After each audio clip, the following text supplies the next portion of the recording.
A married man sues a restaurant after their TikTok video exposed his secret love affair. A woman swimming naked in her neighbor's pond was, quote, trying to be a mermaid. And a bar in New Jersey asks the public to please help them find their stolen walrus penis. These are the weird stories on Weird AF News, your only daily weird news podcast. I'm the host, Jonesy. I got 3 kinky stories from everywhere. Everywhere. Let's go. An Italian man is suing a restaurant after their TikTok video exposed his secret affair. And this took place in Italy, and a man is taking legal action against this restaurant. They posted a promotional video that they shot inside the restaurant, and it unexpectedly revealed his alleged extramarital affair and actually ended his marriage.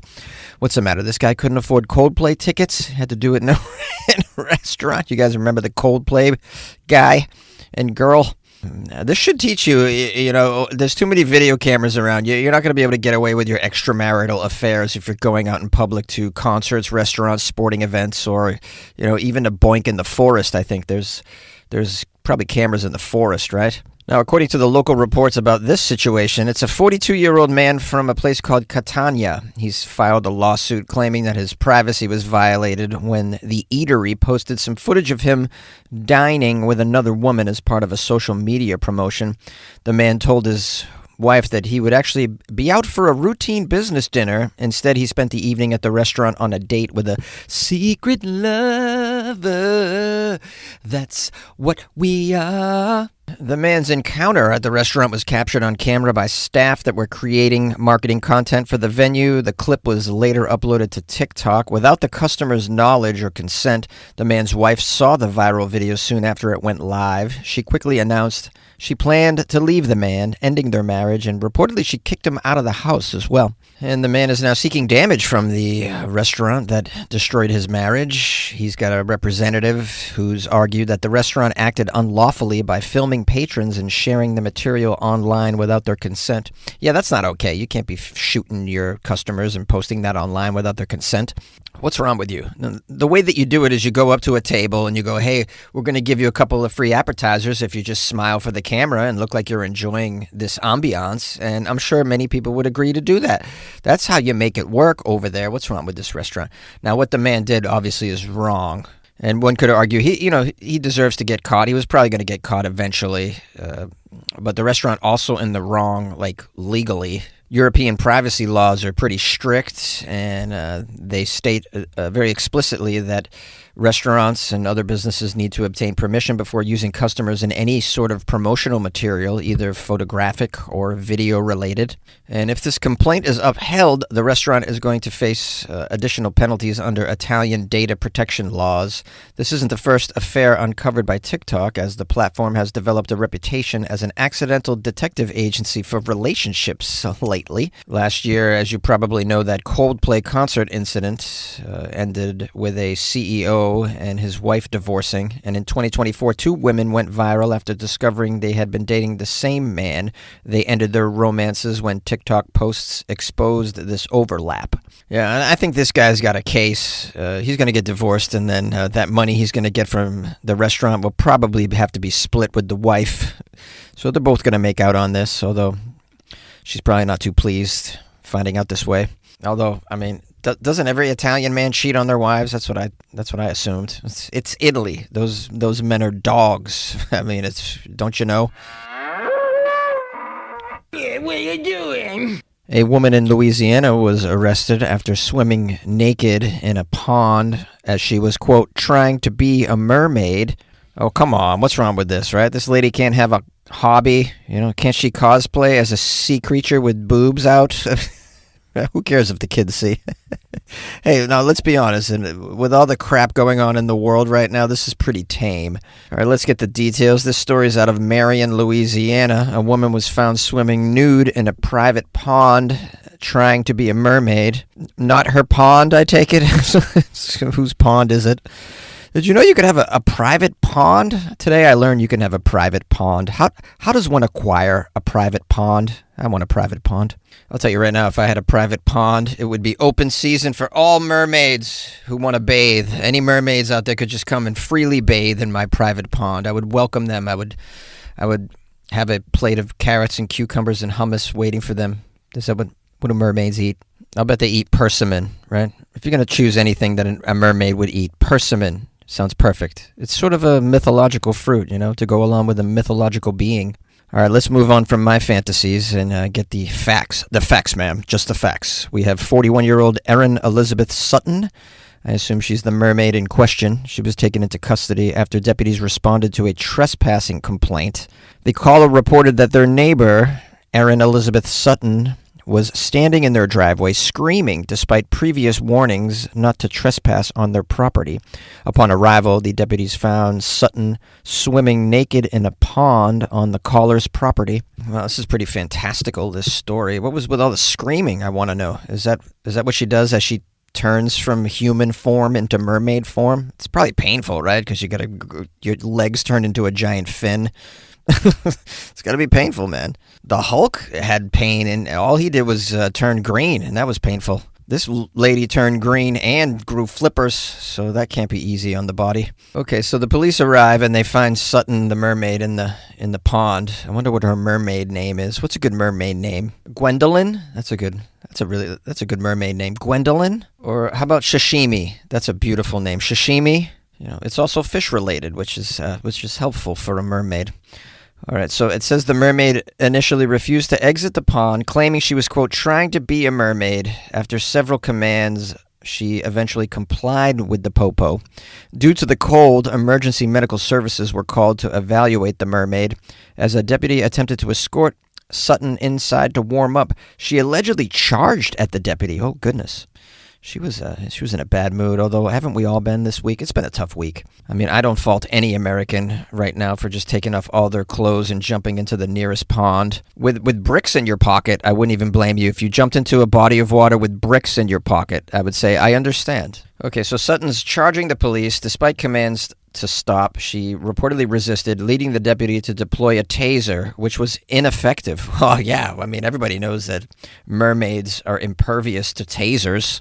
You got to use a fishing net. They can't get out of a net. That's because they're sea creatures at the end of the day. Now it says following the ineffective tasing, she was finally subdued after a struggle during which she kicked and punched the deputy. She was transported to the hospital for further treatment, during which she threatened to kill the police and the paramedics. It also says, beyond the obvious reasons, Sutton apparently did not explain to the police why she wants to be a mermaid. I mean, as though that needs an explanation. Am I right, guys? The way things are going, I want to join her in the pond. I wouldn't mind turning into a merman and being impervious to tasers. Now, according to the property owner, this was not the first time that Sutton had availed herself of the pond, and that repeated past warnings to stay out of their pond had been summarily ignored. Well, I mean, this is just flat-out discrimination at this point against mermaids. I mean, mermaids need a body of water. How else are they going to mermaid? We should have a GoFundMe to get this woman her own pond. That way she can just splash in peace with her boobs out. Either that or change the laws, all right? Allow mermaids access, free pond access in every community. There's got to be a body of water for a mermaid in your area. Maybe it's just a puddle, an unused septic tank, something where they can frolic and splash the day away. A beloved walrus penis was stolen from a New Jersey bar / cheesesteak icon, and the owner is blubbering mad. I love the pun there in the title. The owner is blubbering mad over the theft of the beloved walrus penis. Got a lot of questions here. Why is there a walrus penis in a bar / cheesesteak place? But then again, this is Jersey, so are we going to be surprised that there's the genitalia of a large sea creature in an eatery in Jersey? They're not known as the most sanitized place. Let's get the deets about this walrus penis that was stolen. I blame the waitstaff. They always love taking tips. Am I right, guys? Taking tips? Come on, it's a walrus penis. Do I got to explain these bits? This story is out of Camden, New Jersey. The place is called Donkey's Place. Well, right away, Donkey's Place. This doesn't make any sense. Why wouldn't you have a donkey penis in a place called Donkey's Place? This is your first mistake. You got a walrus penis in a place called Donkey's. Right off the bat, I would not complain about this. I would look at this as an opportunity to acquire the penis of an animal more appropriate for the title of your institution, people. Now, in addition to being known for their walrus penis, which is, according to the title of this story, beloved, they're well known for their iconic cheesesteaks, which are apparently so good that Anthony Bourdain once called them the best cheesesteaks in Philadelphia, despite their location in Jersey. I'm sure that must have angered some Philadelphians. Now, the article says the South Jersey bar and restaurant is perhaps less renowned for its antique walrus penis bone. The owner, named Rob, says that Donkey's Place has kept a walrus baculum, which is a bone in the penis of many mammals. He's kept this behind the bar for as long as he can remember. The popular conversation piece sits alongside a megalodon tooth and several other artifacts. What is going on here? Are you a bar or an ancient wiener museum? I don't understand. It says here apparently diners often come in for cheesesteaks and drinks and ask about what the peculiar bone is. Bartenders let them take a look and guess before revealing the answer. However, last week it all ended when a customer apparently stole the phallic favorite, says Rob. We got a quote now from Rob, the owner.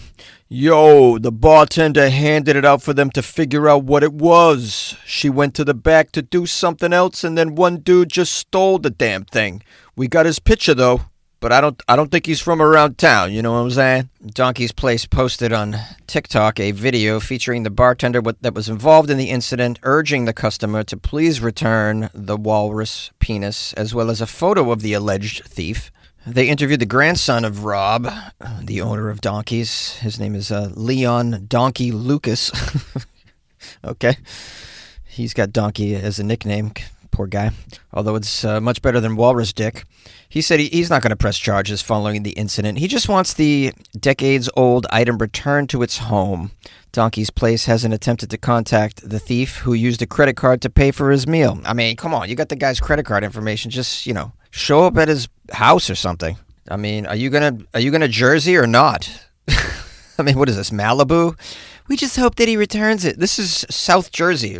This is how you're handling the theft of your beloved penis? I mean, you should lose your Jersey card at this point. I guess it'll remain to be seen if the thief actually returns the walrus penis. I'm gonna say no, but what do I know about animal genitalia collections? I feel bad for the customers because I'm sure they're suffering the most because, I mean, seriously, how are you supposed to enjoy a great cheesesteak without a big old walrus schlong to look at? I mean, are they supposed to just eat and imagine a walrus peni behind the bar? You can't expect them to do that. All the best eateries have animal genitals in their lobby or behind their bar, or sometimes right in the kitchen. Olive Garden, for instance, when you go into an Olive Garden, I'm sure you're aware of this, they have a beaver vagina next to the cash register.